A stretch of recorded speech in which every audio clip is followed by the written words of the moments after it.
Assalamualaikum warahmatullahi wabarakatuh. Shalom Om Swastiastu, Namo Buddhaya, Salam Kebajikan Rahayu.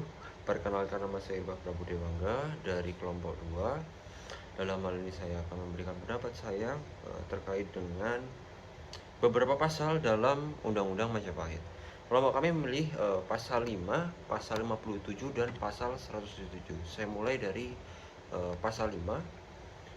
Pasal 5 pada intinya memuat materi tentang alasan pendendaan terkait dengan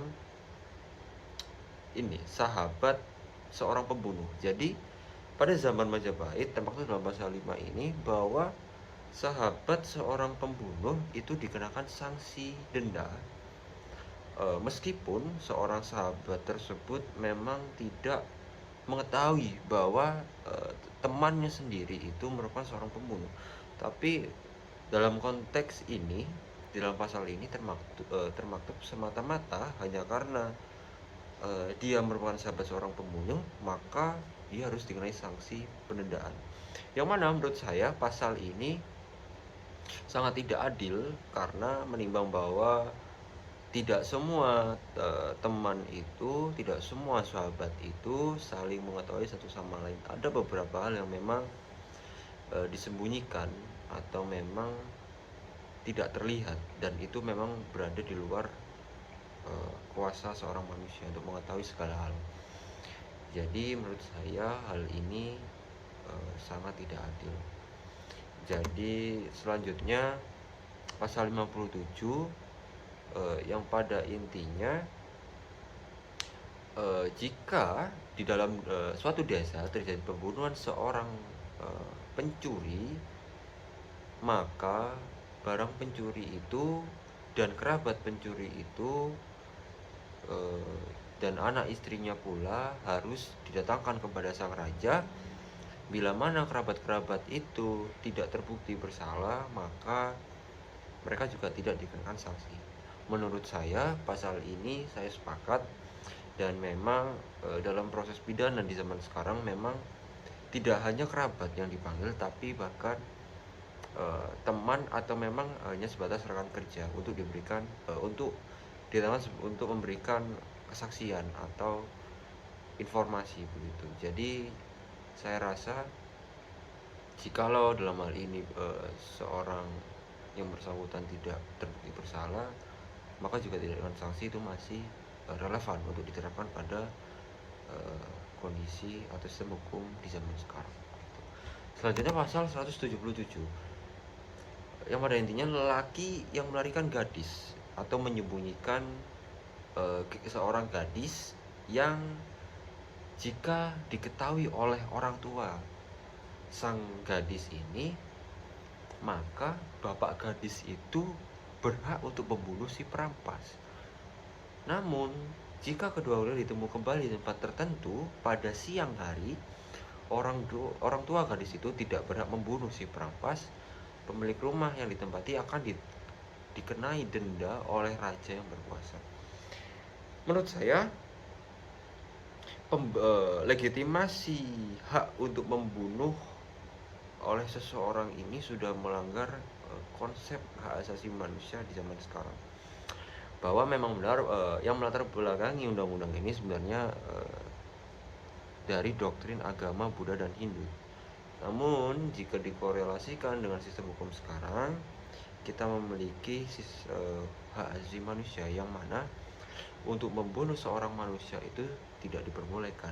Tapi dalam undang-undang ini, dalam pasal 177 justru diberi legitimasi, diberikan hak untuk membunuh bila mana syarat terkait dalam pasal 177 ini terpenuhi. Jadi menurut saya hal ini sangat melanggar hak asasi manusia karena membunuh dalam konteks ini bukan untuk pemberian sanksi, namun diberikan hak semata-mata, hanya diberikan hak untuk membunuh bila mana syarat sudah terpenuhi. Begitu. Sekian dari saya. Wassalamualaikum warahmatullahi wabarakatuh. Dengan saya Baik Hakim dengan NIM 13-12-300-110 ingin memberikan sebuah pendapat tentang 3 pasal yang kami sepakati akan dibahas tentang Undang-Undang Majapahit. Yang pertama adalah pasal 57 yang bunyinya Jika di dalam desa terjadi pembunuhan seorang pencuri, maka barang pencurian, kepala pencuri, harta miliknya, anak istrinya supaya dihaturkan kepada raja yang berkuasa. Itulah jalan yang harus ditempuh jika kerabat pencuri itu terbukti tidak ikut serta dalam pencurian, maka tidak layak kena denda. Jadi saya bisa dikatakan setuju dan tidak setuju. Tidak setujunya sebab menurut saya adanya pasal ini secara tidak langsung memperbolehkan pembunuhan kepada manusia yang dianggap pencuri, dan tindakan pencurian tidak seharusnya sampai dihukum mati, yang dalam tindakannya tidak membahayakan nyawa tetapi hanya berniat mengambil harta seseorang. Lanjutnya setuju sebab anak istrinya harus diserahkan kepada raja untuk dicari kebenaran apakah anak istrinya ikut serta membantu mencuri. Dan jika tidak terbukti maka tidak layak kena denda. Kalimat tersebut bermaksud menghindari penghakiman sosial atau sanksi sosial kedepannya dilakukan masyarakat terhadap keluarga pelaku. Walaupun memiliki hubungan bukan berarti anak istrinya harus menanggung apa yang dilakukan pelaku. Gitu. Jadi sedikit menganalisis, maksudnya pasal ini masih terdapat sebuah masalah hak asasi manusia yang membiarkan pembunuhan kepada manusia walaupun telah melakukan tindak pidana pencurian, tidak seharusnya sampai dibunuh sih. Lanjut pada pasal 5, saya tidak setuju. 5 bunyinya, jika seseorang telah lama bersahabat dengan pembunuh tanpa mengetahui bahwa sahabatnya itu pembunuh karena rumahnya jauh, desanya jauh, orang itu akan didenda 4 tali 3 ta'atal oleh raja yang berkuasa. Alasan pendedaan itu ialah karena ia tidak tahu bahwa sahabatnya seorang pembunuh meskipun telah lama bersahabat. Demikianlah bunyinya. Seseorang yang memiliki hubungan disebut sahabat dan diketahui bahwa tidak terbukti mengetahui tindakan pembunuhan yang dilakukan sahabatnya, malah dikenakan denda 3 oleh raja yang berkuasa dengan alasan tidak mengetahui perbuatan sahabatnya. Yang secara logis ya, namanya sahabat pasti dapat dikatakan hubungan yang sangat dekat, bahkan hampir tidak memiliki sebuah hal yang tidak diketahui satu sama lain. Tetapi tidak bisa menjadi acuan juga bagaimana jika mereka sudah bersahabat sebelum melakukan tindakan pembunuhan tersebut. Yaitu bukan berarti menjadi teman sahabat yang tidak melakukan tindakan itu gitu. Jika melihat hukum positif ya, yang membuat pasal ini ada itu pada KUHP pasal 221 dan juga bertentangan dengan asas praduga tak bersalah jika dikaitkannya, karena dianggap sahabatnya ini ikut bersalah dan dikenakan denda. Ya mungkin positifnya ini mengingatkan untuk pada rakyat zaman Majapahit dulu untuk berhati-hati dalam memilih teman dan memiliki tanggung jawab akan hubungan yang dijalin satu sama lain. Dan terakhir pasal 177 bunyinya, lelaki yang melarikan gadis menyembunyikannya dalam hutan dan menjaganya. Jika diketahui oleh orang tua gadis yang bersangkutan, bapak gadis itu berhak membunuh si perampas. Namun jika kedua-duanya ditemu kembali di tempat tertentu pada siang hari, orang tua gadis itu tidak berhak membunuh si perampas. Pemilik rumah yang ditempati akan didenda oleh raja yang berkuasa. Itu bunyinya. Saya berpendapat setuju dan juga tidak setuju. Alasannya setuju dalam pasal ini ada konteks untuk melindungi kehormatan dan martabat keluarga, tentu karena ada keterlibatan gadis di situ.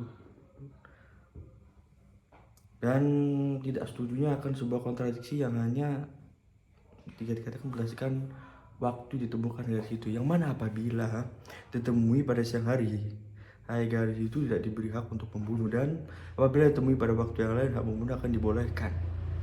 Dan seharusnya diberi kesempatan juga untuk penjelasan si laki-laki ini yang membawa gadis Karena apabila ternyata laki-laki itu menjaganya, maka tidak seharusnya dibunuh. Terus terdapat juga pihak ketiga yang memiliki rumah pada tempat disembunyikan atau di bawah garis tersebut oleh si laki-laki ini, dimana jika terbukti akan dikenakan denda. Ya maksudnya bisa saja pihak tersebut yang memiliki rumah itu memang sudah bekerja sama untuk menyembunyikan gadis itu, makanya pihak yang berkuasa ini berniat untuk mengenakan denda dalam pasal ini. Oke, kesimpulan, semua undang-undang Majapahit rata-rata bersifat seperti saat ini, yaitu memaksa. Tetapi undang-undang Majapahit itu berdasarkan kekuasaan monarki yang dipadukan dengan ajaran Hindu. Jadi raja yang berkuasa itu dianggap seperti dewa, ya. Dimana semua pembuktian dan keputusan akan tidak akan dilakukan tergantung ketetapan raja yang berkuasa. Terima kasih. Nama saya Lira Apriliana dengan NIM 1312300-105 dari kelompok 3. Di sini saya akan memberi tanggapan saya tentang pasal 5 dari PerU Majapahit dari perspektif hukum modern. Dalam hukum pidana modern, seseorang tidak bisa dihukum jika tidak terbukti memiliki kesalahan. Pasal ini justru menghukum orang yang tidak tahu menahu soal kejahatan sahabatnya hanya karena mereka bersahabat. Nah, dari perspektif sosial adat, dalam masyarakat adat, ikatan sosial erat dengan tanggung jawab moral. Bersahabat dengan orang jahat bisa dianggap sebagai pembiaran, meski tanpa niat buruk. Nah, dari perspektif etika dan logika, memberi denda pada orang yang benar-benar tidak tahu bisa dianggap tidak adil secara moral. Namun, dari sisi stabilitas sosial, aturan ini bisa dianggap sebagai bentuk pencegahan sosial agar masyarakat lebih selektif dan menjaga jaringan sosial tetap bersih. Lalu saya akan memberi tanggapan saya tentang pasal 57 dari PerUU Majapahit. Dari perspektif hukum modern, penyerahan kepala pencuri dan hartanya kepada raja setelah pembunuhan menunjukkan tidak adanya proses peradilan yang adil. Dalam hukum modern, pembunuhan tetap merupakan tindak pidana. Bahkan jika korbannya adalah seorang pencuri, dalam hukum positif saat ini, keluarga pelaku tidak bisa dimintai pertanggungjawaban pidana maupun perdata, kecuali terbukti terlibat langsung. Lalu, dalam perspektif hukum adat, pasal ini mencerminkan konsep keadilan kolektif, di mana satu tindakan kriminal bisa menyeret seluruh keluarga untuk menunjukkan tanggung jawab sosial. Lalu, pada perspektif sosial dan budaya, terdapat nilai pengawasan sosial ketat dalam komunitas di mana keluarga diharapkan menjaga perilaku anggotanya agar tidak merugikan masyarakat. Nah, adanya sanksi terhadap keluarga bisa dilihat sebagai cara mendorong solidaritas internal dan pengendalian sosial dalam masyarakat kecil. Lalu saya akan memberi tanggapan saya tentang pasal 177 pada PerUU Majapahit. Nah, dari perspektif hukum modern, hak membunuh yang diberikan kepada ayah gadis adalah bertentangan dengan prinsip hukum pidana modern yang menjunjung tinggi hak hidup dan melarang tindakan main hakim sendiri atau agency. Lalu, dari perspektif sosial budaya, pasal ini mencerminkan nilai kehormatan keluarga, khususnya kehormatan perempuan yang sangat dijunjung tinggi dalam masyarakat tradisional. Dari perspektif HAM atau hak asasi manusia, tidak ada pengakuan atas hak dan suara si gadis, serta tidak ada perlindungan terhadap korban secara menyeluruh. Assalamualaikum warahmatullahi wabarakatuh. Saya Nizar Iwal Rafif dari kelompok 2 memilih pasal 5, 57 dan 177. Dalam pasal 5 dijelaskan bahwa jika seseorang telah lama bersahabat dengan pembunuh tanpa mengetahui bahwa sahabatnya itu pembunuh, karena rumahnya jauh, di sana jauh, orang itu akan didenda 4 tali 3 atak oleh raja yang berkuasa. Alasan pendendaan itu ialah karena ia tidak tahu bahwa sahabatnya seorang pembunuh meskipun telah lama bersahabat. Demikianlah bunyinya hukumnya. Saya tidak setuju. Mengapa? Karena bagaimana bisa seseorang mengatakan bahwa sahabatnya itu termasuk atau terlibat dalam pembunuhan tersebut. Dan ketika ada suatu pembuktian untuk membuktikan bahwa sahabat itu ikut atau tidaknya pembunuhan itu, bagaimana cara pembuktiannya? Kemudian pasal 57, jika di dalam desa terjadi pembunuhan seorang pencuri, maka barang curian, kepala pencuri, harta miliknya, anak istrinya supaya dihaturkan atau diserahkan kepada sang raja berkuasa. Itulah jalan yang harus ditempuh. Jika kerabat pencuri terbukti tidak ikut serta dalam pencurian, mereka tidak dikenakan denda. Saya setuju, karena dalam pasal ini berkebalikan dengan pasal 5 yang dimana ketika kerabat dalam pasal 57 ini terbukti tidak ikut serta, yang dalam pasal 5 tidak disebutkan terbukti itu bagaimana. Di pasal ini tidak dikenakan denda jika terbukti tidak ikut serta. Hal ini menjelaskan bahwasanya pasal 57 ini jelas ditujukan kepada siapa dan akibatnya jelas. Pasal 177, lelaki yang melarikan diri, menyembunyikannya di dalam hutan dan menjaganya, jika diketahui oleh orang tua gadis yang bersangkutan, bapak gadis itu berhak membunuh si perampas.